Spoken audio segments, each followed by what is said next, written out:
제가 지금 일하고 있는 데가 부산 해운대에 있는 호스텔이라는 곳이에요. 그래서 호텔도 아니고 모텔도 아니고 약간 배낭여행객이 오기 적합한 캡슐 호텔에 가장 유사할 수도 있고, 하여튼 뭐 그냥 중간 정도의 입지에 있는 좀 독특한 숙소에서 지금 일을 하고 있고, 조금 있으면 그 일이 끝나는데, 지난 1년 동안 여기서 일을 하면서 뜻밖의 경험을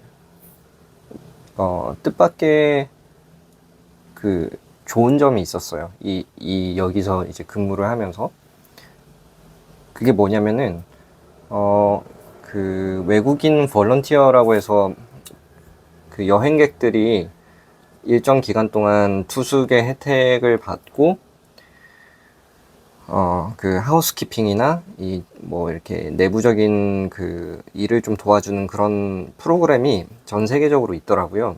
그래서 월드 패커스라는 그 홈페이지도 아예 있던데, 뭐 그런 게 종류가 여러 가지가 있나 봐요.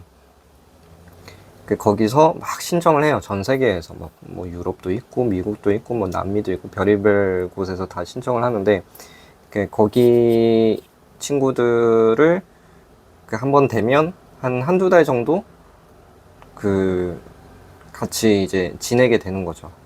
그 친구들은 이 숙소에서 이제 지내는 거고, 저는 출퇴근을 하고.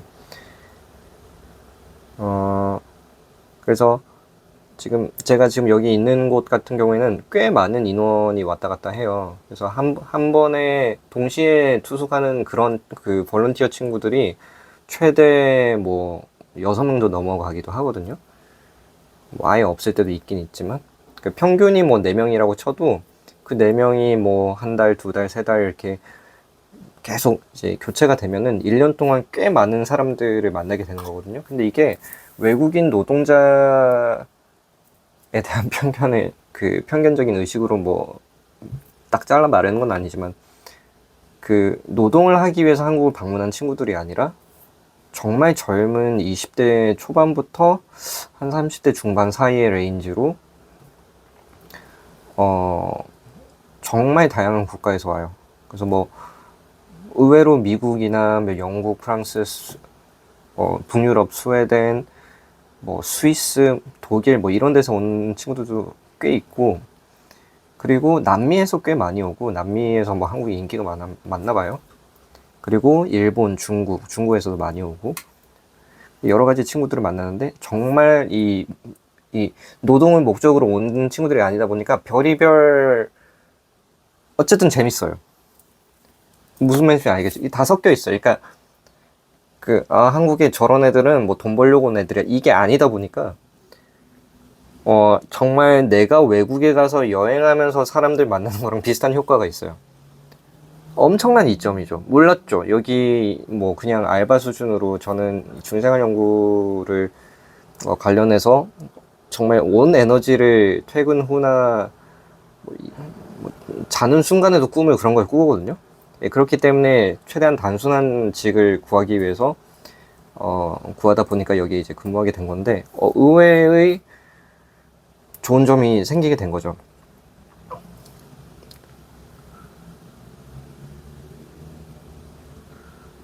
그러다가 작년 여름쯤에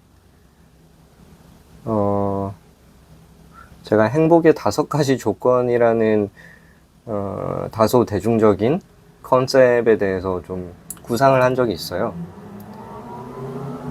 그래서 지금은 그게 이제 좀 다른 형태로 세틀링이 됐는데, 그런 주제를 생각을 하면서 동시에 그냥 아주 간단하게, 왜냐면 거기에 오는 친구들이든 심지어 한국인 장기 투숙객 같은 사람들도 계속 마주하게 되니까 캐주얼하게, 별로 그렇게 포멀한 숙소가 아니거든요. 그래서 캐주얼하게 이렇게 대화도 하고 하는데, 결국에는 가장 흥미로운 질문이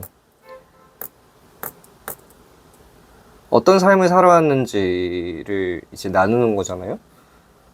그래서 뭐 이름이 뭐냐, 어디서 왔냐, 뭐 이런 거는 당연히 뭐 처음에 하겠지만, 너 뭐 하냐부터 약간 애매해져요.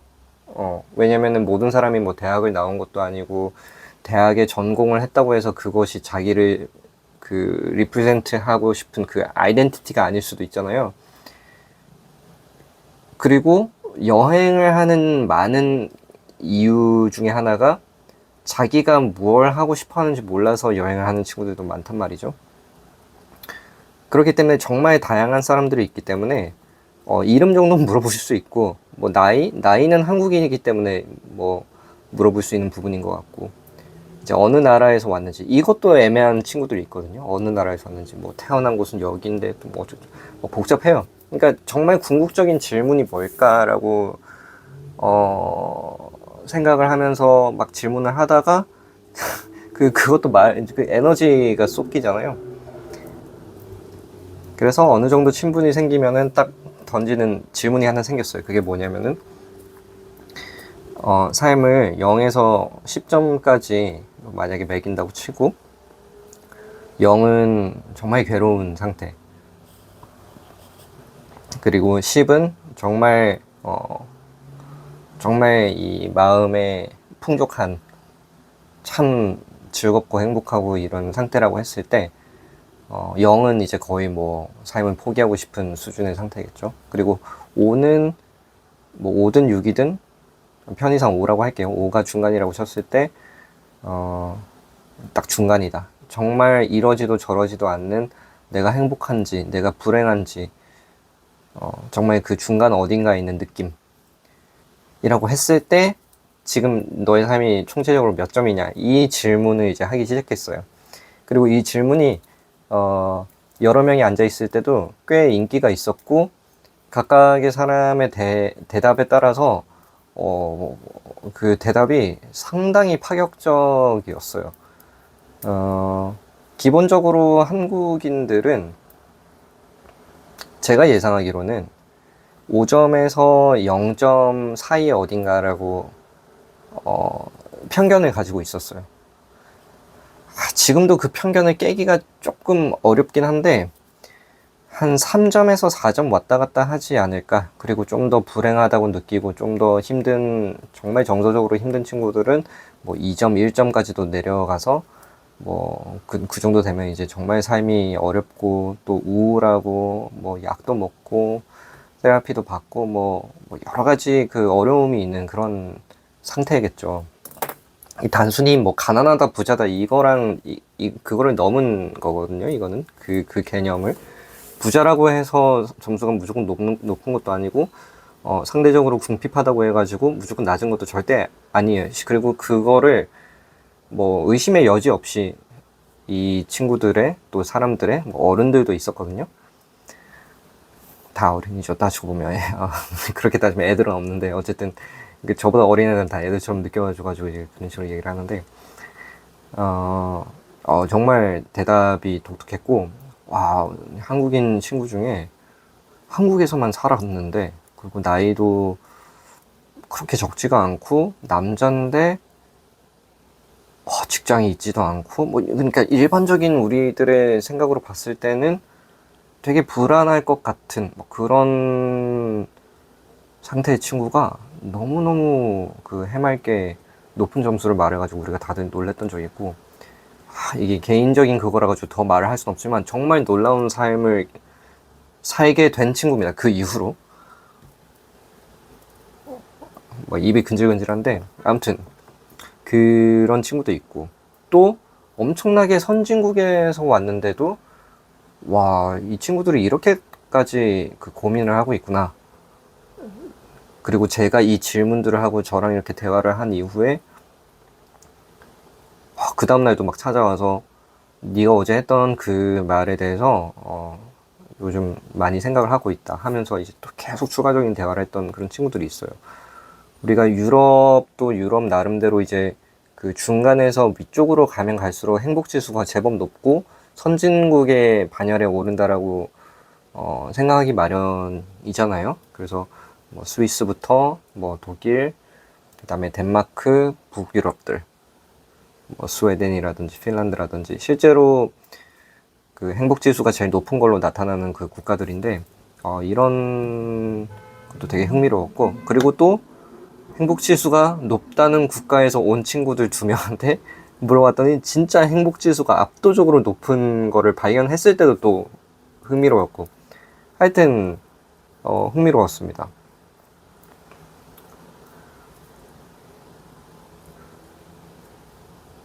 그래서 비록 이 영상이 뭐 어느 분이 보고 계실지는 모르겠지만 본인들도 한번 생각해 보세요. 재미있습니다. 내가 몇 점 정도 될까? 이건 뭐 전문 그런 테스트는 절대 아니고 몇 점 정도 될까라고 그냥 생각을 해보는 거죠. 아주 쉽게. 예. 그래서 10점 정도 되면은 정말 나는 복받고 행복하고, 모르겠어요. 그 절대적인 기준이 있는지는 모르겠지만 정말 내가 나 스스로 봤을 때 나 참 삶이 참 좋다. 뭐 그게 어떤 감사함이랄지 혹은 어떤 뭐가 됐을지는 모르겠는데 뭐 엄청난 풍요로움이랄지, 글쎄요, 그 사람마다 좀 다르겠죠. 예, 그런 사람이 있을 거고, 그 다음에 나는 너무 힘들어요. 나는 죽지 못해 살고 있는 그런 정도의, 내가 누군지도 모르겠고 늘 암울함 속에서만 끙끙대면서 살아오고 하루하루가 위태롭고, 그런 분들은 정말 이 숫자가 낮다라고 여길 수도 있겠죠. 그리고 모르긴 몰라도 나는 중간 이상은 아닌 것 같아 하시는 분들은 뭐 4점일 거고, 나는 힘든 점도 분명히 있지만 그래도 내게 주어진 감사한 순간들과 기회들과 뭐 이것저것 해가지고 나름대로 어떤 그런 그 힘을 가지고 또 끌고 가시는 분들이 있겠죠. 그런 분들은 현실에서 봤을 때는 누가 뭐래도 저 친구 참 삶이 쉽지 않겠는데 라고 하더라도 본인의 점수는 뭐 6, 7, 8 이렇게 높을 수도 있겠죠. 그래서 네, 이 질문을 한번 던져보고 싶더라고요. 네. 제가 그냥 하고 싶은 얘기 하는 채널이에요. 한번 해보려고요. 또 다른 시도입니다. 제 나름대로. 그래서 뭐 댓글을 안 남기셔도 되고, 댓글에 남겨도 보고 있으면 또 무슨 또 의미가 있겠습니까? 저는 댓글을 그렇게 선 역할을 한다라고 별로 생각을 안 해요. 댓글은, 그리고 또 우리나라 분들한테 댓글 자체는 잘못이 없다 하더라도 너무 댓글의 여론에 본인의 생각을 싣고 가는 경향이 한국에는 조금 있는 것 같아요. 그래서 댓글을 본다기보다는, 그리고 댓글이 얼마나 고르게 분산된 그런 데이터를 보여주는지도 불확실하기 때문에 알고리즘에 따라서 위로 올라오는 것들이 따로 있을 수도 있고, 이 영상이 노출된 어떤 특정 층이 전 국민을 대상으로 하지 않는 것일 수도 있고, 전 연령을 대상으로 하지 않는 것일 수도 있고, 정말 너무나도 많은 변수가 있기 때문에 혹여라도 이 영상에 댓글이 달린다고 해도 그것에 너무 좌우되지 않았으면 좋겠다라는 게 저의 일반적인 그냥 의견입니다. 그냥 제가 요즘 사회를 볼 때 우리가 우리의 생각에 조금 더 힘을 기를 필요가 있겠다. 내가 느끼는 나의 표현, 나의 정말 나 개인적인, 다른 사람들이 어떤 식으로 요즘 트렌드라고 하죠. 그 트렌드에 매몰되지 않는 사회가 조금 됐으면 좋겠다. 그게 건강함을 찾는 출발점이라고 생각을 하거든요. 직시하는 거. 나의 상태를 있는 그대로 바라볼 수 있는, 어떻게 보면은 조금의 용기가 필요할 수도 있어요. 저는 그런 거에 되게 익숙하거든요. 저는 그 이점을 너무 잘 알고 있어요.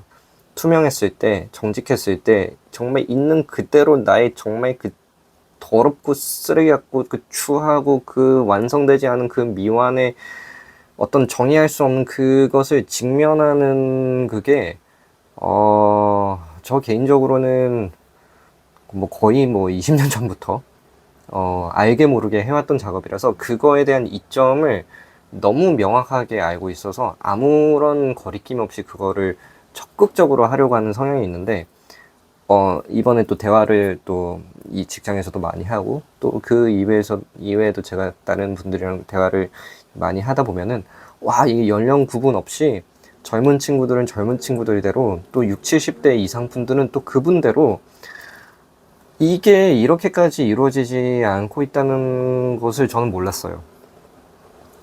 그래서 아주 작은 정말 티끌 같은 거지만 이 점수로라도 해보면은